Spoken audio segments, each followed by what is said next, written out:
Baylor needs a miracle to beat Kansas State tomorrow. This is Locked On Baylor. You are Locked On Baylor, your daily podcast on the Baylor Bears, part of the Locked On Podcast Network, your team every day. Thank you for tuning in to another episode of Locked On Baylor, brought to you by Jace Medical, and thank you for making it your first listen today and every day. I really appreciate that. I'm your host, Cam Stewart, talking about Baylor football once again, taking on the Kansas State Wildcats in the Little Apple of Manhattan tomorrow in a lopsided matchup on paper. I think this might be the most unfavorable matchup Baylor has all year because they played UT early in the season and we didn't know quite how bad the team was yet. We are fully aware now, and Kansas is good. Like better than 25th ranked good, even though that's what the number will be that's next to their name. They're better than that. And it has not been a good matchup in the Dave Aranda era, even though he is 2-1 against them. Amazingly, and not many teams he's got a winning record against at Baylor. It's still not a good matchup for these Bears. And to be quite honest with you, I don't hate to sound too negative. I think it's going to be ugly tomorrow afternoon at Bill Snyder Stadium. But the thing I want to highlight first, talking about Kansas State, is just how good a team it is for only being ranked 25th, for a team that's still on the outside looking in both a Big 12 championship game appearance. They obviously were the conference champions last year, as well as on the outside looking in for any kind of BCS Bowl at-large bid. Unlike a team like Kansas, who is still in the running for both of those things, actually. They would need some help, but they're absolutely in the running for those. But Kansas State, they fell to Texas in Austin last weekend. They overcame a 17-point deficit twice, or they were down by 17 twice. They overcame that deficit, lost 33-30 in overtime. They dominated the second half of that game, where they fell down after the first possession 24-7 and came back to force overtime after that. And what I think is easy to forget about this team is they have a good defense. They've got a very good offense, very efficient offense as well, with Will Howard still at the wheel for that ride. They are a top 5 in the Big 12 in terms of total offense as well as rushing attack. And again, talking about Baylor, this has not changed. They are the worst rushing defense in the conference. They are the worst defense in the conference, going up against a Wildcat team that scores over 36 points a game and is outscoring their opponents on the season by 19 points a game. Not a great matchup. Like I said, not a great matchup. And it wasn't a great matchup last year either, when Baylor lost 31-3. That was at McLean. You remember, it was the first night game at McLean since 2020, which coincidentally enough was also against Kansas State. And there was hype going into that. Baylor were 6-3. They had just beaten Oklahoma. They had destiny and they had their fate in their hands. If they won out, again, easier said than done. It was Kansas State, TCU, and Texas. But if they had won out, they were going to be in the Big 12 championship game for the second year in a row.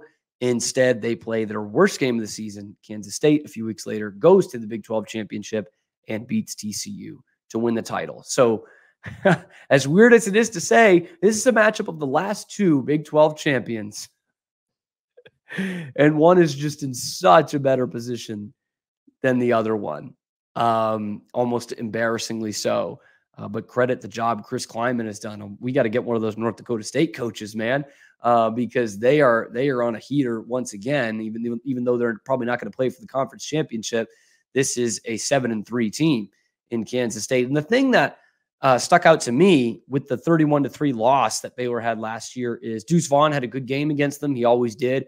Goes for over 100 yards. But really, the 2 other killers were Will Howard, the quarterback, and Ben Sinnott, the tight end, who I think is the best tight end in the conference. They were the ones that killed you, and they're both back. They're both back.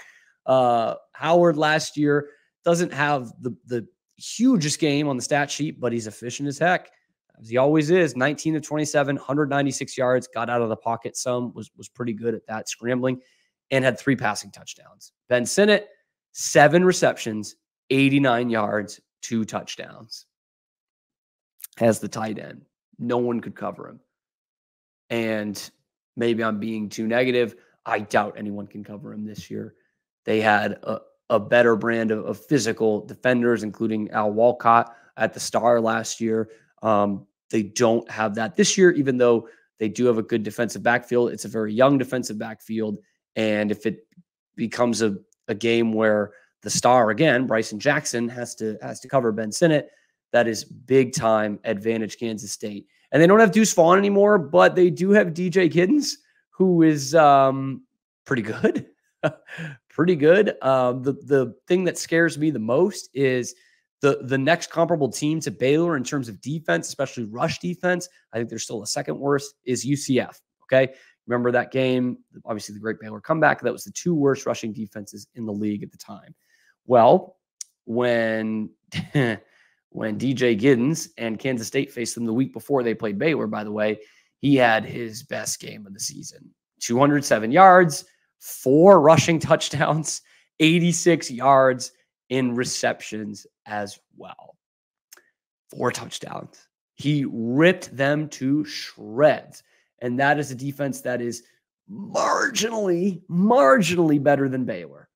Pretty much on the same playing field. And these guys, especially DJ Giddens, just absolutely ripped them apart. Yeah, 8 receptions for 86 yards in that game as well. That just is not a good matchup for me. Really, none of these are, but seeing what Giddens did against them is just not great. And looking at Will Howard's numbers from that too. Sorry, I just had that up.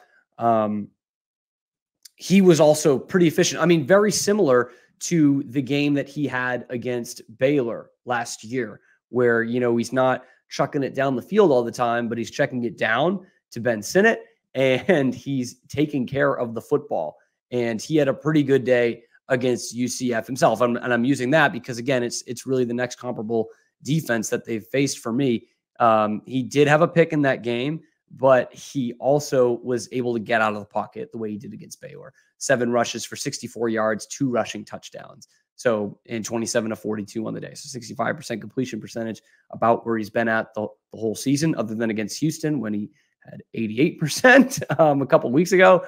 And he was one of the big reasons why they got back in that game against UT last week, 26 of 41. He did have a pick, but also threw 4 touchdowns and got them back in that game. Did take a couple sacks, though.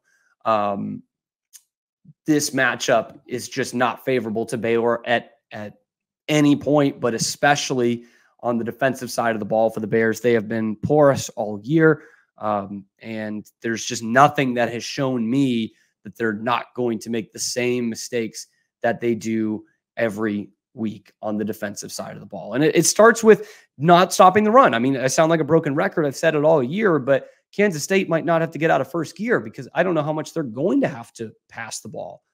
They've got 2 weapons on the ground, at least against Baylor, because Will Howard can get out of the pocket against them. So anyway, I don't love the matchup, if you can't tell. But there might be some things that if Baylor gets a boost or gets some help, where they might be able to put some points up on the board. Anyway, we're going to talk about that next. But before I do, I have to tell you about my good friends. And before I do that, I got to tell you about passion, drive, and patience. It's what brings home the winning trophy, and it's also what keeps your ride or die alive. eBay Motors has everything you need to maintain your vehicle and level it up to peak performance. From superchargers, roof racks, exhaust kits, LED headlights, and more. Whether you're into speed, power, or style, eBay Motors has got you covered. With over 122 million parts for your number one ride or die, you'll always find exactly what you're looking for. And with eBay's Guaranteed Fit, your part is guaranteed to fit your ride every time or your money back. Because with eBay Motors, you're burning rubber, not cash. With all the parts you need at the prices you want, it's easy to turn your car into the MVP and bring home that win. So keep your ride or die alive at ebaymotors.com. Eligible items only. Exclusions do apply. And that eBay guaranteed fit is only for our customers here in the US of A. So how can Baylor attack Kansas State? Well, put quite simply, they'll need some help. They'll really need some help. And the thing I mean by that is I don't think this is going to happen because we haven't heard it from Dave Aranda yet. He said we'd know more on Monday afternoon, and obviously we haven't heard from him since then. But the thing that I think would help them the most is if Keytron Jackson is back, because not only can Kansas State not give up the run, they're third in the conference in rushing defense at just 120 yards a game given up, but Baylor cannot run the football. They aren't the worst anymore. BYU is comfortably worse at only 79 yards a game to Baylor's 114. But as we've been able to see all year, they have not been able to establish the run even a little bit. And they weren't able to do it against Kansas State last year too. Richard Grease was the feature back, 9 carries, 54 yards. They did struggle with Josh Cameron, though, so maybe look out for him in this game. 6 receptions for 83 last year against Kansas State. But overall, I mean, you got to have some help on the outside. I like Josh Cameron more in the slot than on the outside. Obviously, that's where Monaray Baldwin plays as well. Those are your weapons on offense right now. And obviously, no Hal Presley, no Keytron Jackson last week. They really don't have much of a threat at all on the outside. So it's going to be slot receivers as well as the tight ends who I need to see get more involved. Again, Drake Dabney is a great talent, but he has not been a focal point of this offense. Had some big plays last week. Jake Roberts has, slowly but steadily worked his way into the offense, but only at a very small level. And defensively, Kansas State is not that susceptible at all. They are also they're third in the conference in rush defense. They're third in the conference in passing defense as well. So Baylor needs all the help they can get in terms of weapons across the field offensively. I just think if you come in with just Josh Cameron, Monaray Baldwin on the inside and a couple of tight ends of Drake Dabney and Jake Roberts, you're in for a long day. You're in for a long, long day. And it's one of those games like the UT game early in the season, albeit with that at Sawyer Robertson at quarterback, where I just think, how are they getting the ball in the end zone this week? How are they getting it in the end zone this week? And Blake didn't get a ton of help last week either. Obviously the biggest play of the game for him in the offense is him getting out of the pocket and rushing on that big, 4th and 18, where he has to use his legs, which we haven't seen much of from him as the starter. That's what they'll need. And what I mean by that isn't necessarily him just getting out of the pocket, which he will need to do, but something a little deceptive. Trick plays is what got Baylor back in that game last year. It was the touchdown throw that Baylor pulled off against Iowa State last year as well. That kind of jet sweep, flea flicker, whatever it was, touchdown play. That was what kept them from having 10 points on the board in that game against Houston. So I just can't see. I can't see them putting up that many points against Kansas State, which is a much better defense overall. Houston is in the bottom half of total defense and passing defense in the Big 12. So is there a way to attack on offense? I don't know, especially without those outside receivers in the mix. Obviously, Hal Presley's not going to be there. Keytron Jackson, who knows? I mean, he took a huge hit in that loss to Iowa State, was concussed, and now you add in that it's a road game. It makes things that much more different. But hey, Baylor's 2-0 on the road this year. People forget that. 2-0. Kansas State's 5-0 at home, but don't let that distract you from the fact that Baylor is 2-0 on the road. And Dave has said it. Maybe that's what they need. They need them to get fired up by having that crowd against them. And I hope that's the case, is what I'll say there. The other thing that could get Baylor back in this game, and it's very optimistic, it's wishful thinking. There's not much that I can go over that would inspire confidence in this. But, Will Howard is efficient, but he has had more mistakes this year than he had last year. If you can guard Ben Sinnott, then you might have your way with them in terms of the passing game defensively. This is still a good defensive backfield, albeit young, but good.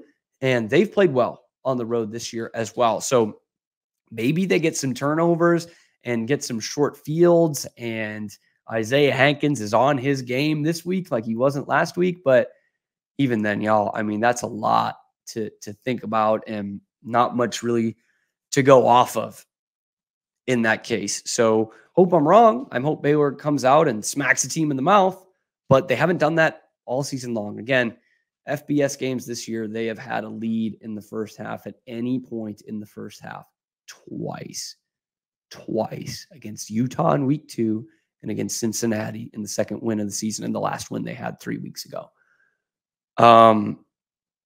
It can't happen, especially against a team as good as Kansas State. Remember, K-State's pissed off, man. They just lost a heartbreaker to Texas and one that almost eliminates them from truly defending their Big 12 championship and going back-to-back. And they feel this season hasn't gone the way that it should have, especially with the talent that we've seen on this team and the flashes that they've shown at times, like the second half against Texas or just pile driving, Houston the week before that. You see those spurts from this team and you're thinking, how have they lost 3 games in this conference? How have they lost 3 games? And I'll bet they're thinking that too. And a lot of people in Manhattan are thinking that. And Jerome Tang is thinking that. And so this is a good home team. They deal with inferior opponents pretty well. And that's exactly what Baylor is. They're just an inferior opponent. They're not on the same level as Kansas State. So a lot of things would need to go right for Baylor to be in this game. But that's why they play it. That's why they put 60 minutes on the clock. That's why they roll out the footballs and kick it off. So that is the hope that I can give you, is that they will play the game. Anyway, it's basketball season anyway. I'm so excited to talk about it. Like, truly so excited to talk about it. So excited, in fact, that I actually went on Locked On College Basketball just today to talk with my man Isaac Shade from Locked On Tar Heels and Locked On College Basketball and talk about that exhilarating win against Auburn earlier in the week, your 2-0 Baylor Bears, and how Jacoby Walter and Yves Missi are going to be 2 of the top freshmen in the nation and could both, I didn't think I would say this, but maybe I'm drinking the Kool-Aid too much, could both go in the lottery of next year's NBA draft. Man, I am so excited for this team. This is as deep as we have seen it. I mean, deeper, stick with me here, deeper than the national championship team. That doesn't mean they're better. In fact, they almost certainly won't be. That's one of the best college basketball teams I've ever seen, and they won the national championship. So you got to do something really, really, really special in order to usurp that team. But I do think they're deeper, and I like the way they're playing this year a lot more. I like their identity a lot more this year than I liked it last year. So let's get in. Let's talk a little basketball after this word from today's sponsor, Jace Medical. The world, y'all, it's an uncertain place. Everywhere you turn, wherever you see it in the news, it is just not a certain place. And especially when you're going out on the road, you need that peace of mind. You can't put a price tag on that. That's why you use the Jace case from Jace Medical. The Jace case is a personalized emergency medication kit that contains 5 essential antibiotics that treat the most common and deadly bacterial infections. You can also customize your case and add additional life-saving medications based on your unique needs. Jace Medical now offers that customizability with dozens of add-on medications, and you can choose the ones that best fit you and your family's needs. Jace is continually working to expand their medication offerings, and in those recent efforts, they even added ivermectin as an option to the Jace case. And they have gift cards too. Buy a gift card for your family or your loved ones, stocking stuffer, it's perfect, so they can get a Jace case of their own. What you need to do is go to jacemedical.com, enter the code LOCKEDON at checkout for a $20 discount on your order. Again, that's jacemedical.com, and use the promo code LOCKEDON at Jace, that rhymes with case, and JASE medical.com.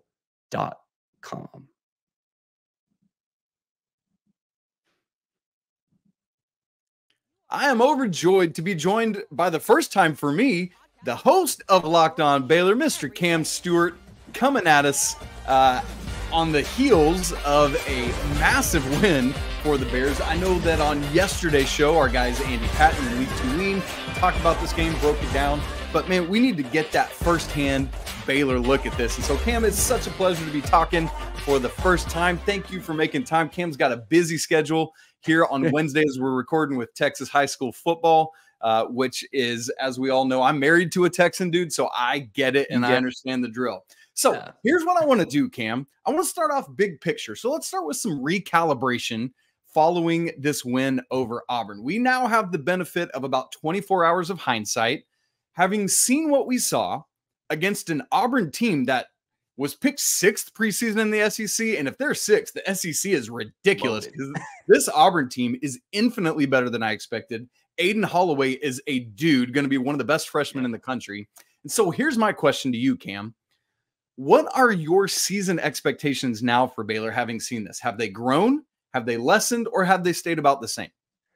All in all, it was a roller coaster of a night when it comes to these expectations and whether we need to curb them or what. So overall, it's kind of stayed the same. And I was high on this Baylor team going into the season. I was like, look, there's question marks, but from all we've seen, I just really like the way this team is trending, especially the identity that I thought this team was going to have that we saw a little bit of in the Auburn game, I thought is a better identity than what they had last year. So overall, I like it. I genuinely think, I might be getting too ahead of myself, but I had it a few days ago too, of like an Elite 8 Final Four type of team. I really do, because of the depth they've got. Yeah. And so I was fully prepared to do my post-game show the other night of, kind of disappointed that they didn't win the games. I thought they were a better team, but I was going to beg Baylor fans like, hey, be patient.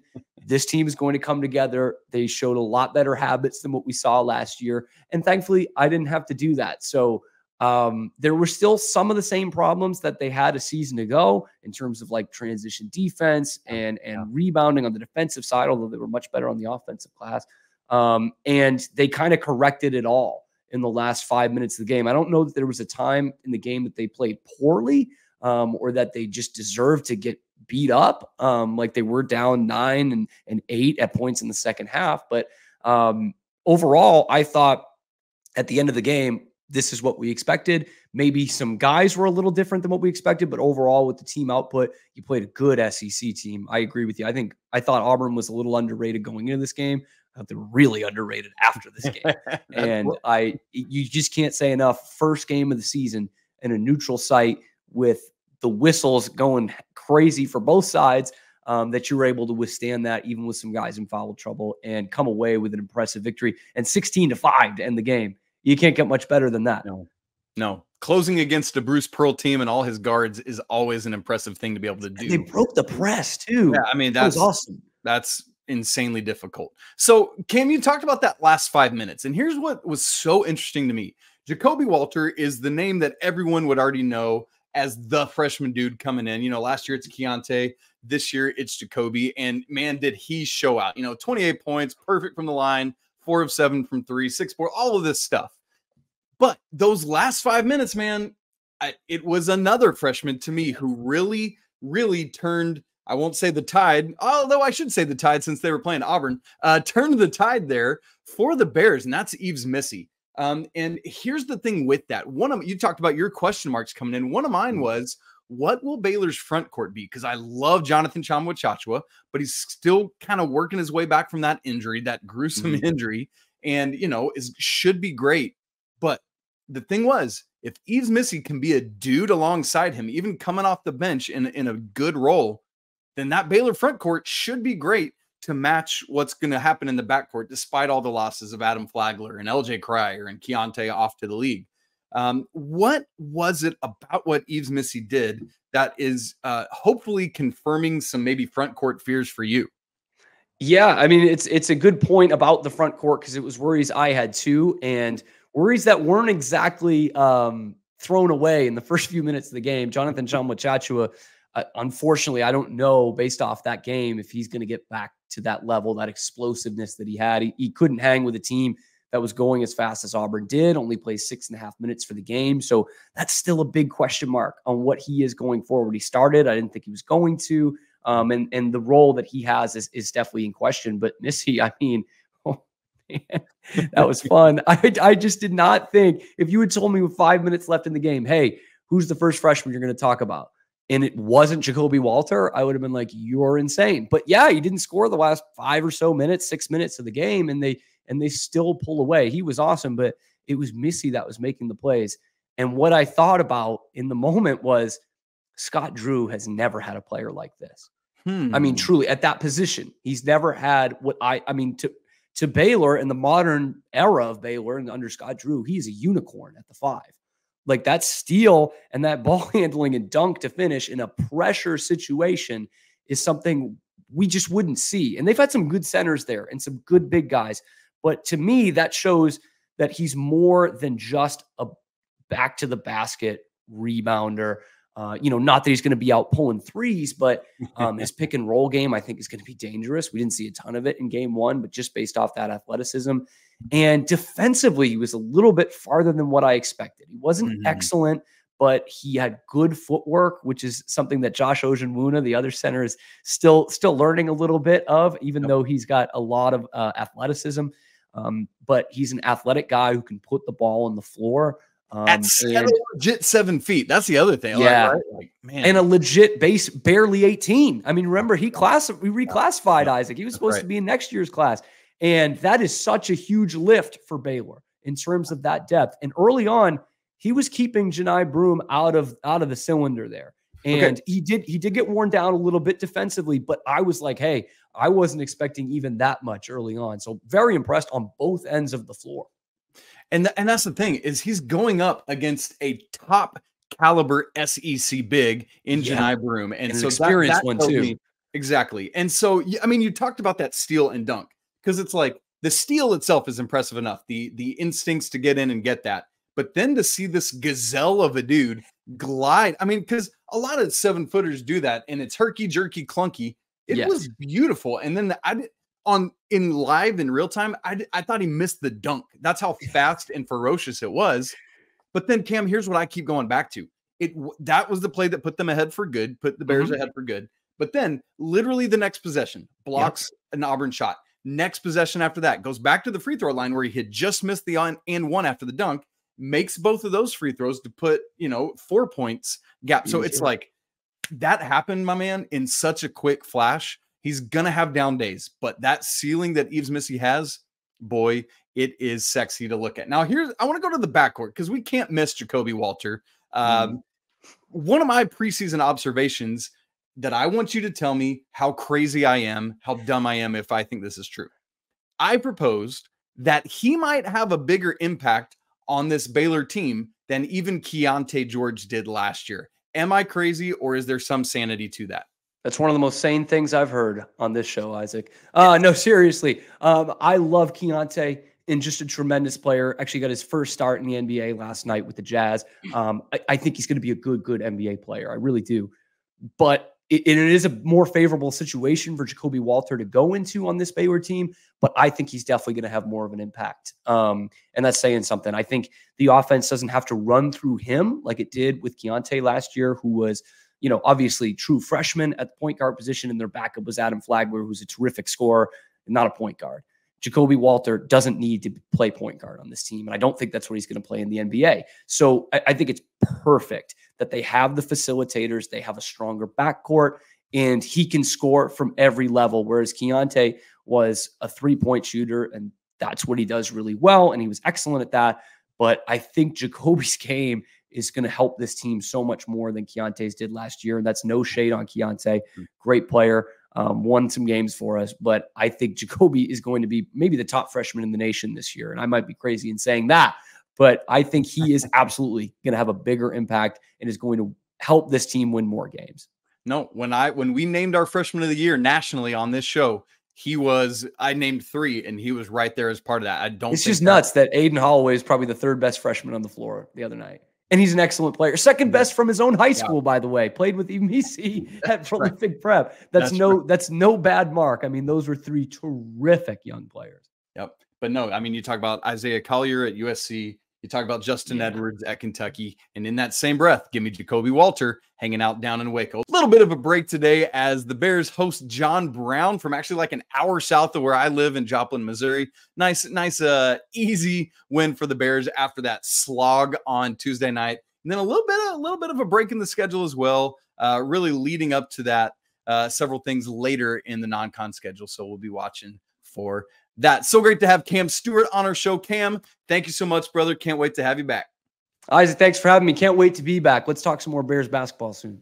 I want to thank Isaac for having me on. That was a ton of fun. I love talking college hoops, and it's that season again. But first, we've got the little issue of Baylor and Kansas State. We'll have that post game for you coming up on YouTube tomorrow and then dropping into your podcast zone wherever you get it. Thank you for making Locked On Baylor your first and best listen. I just added that second part. Your first listen every day.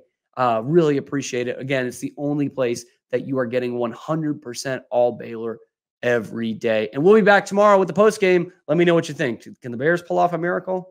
We'll see. This has been, always will be, Locked On Baylor.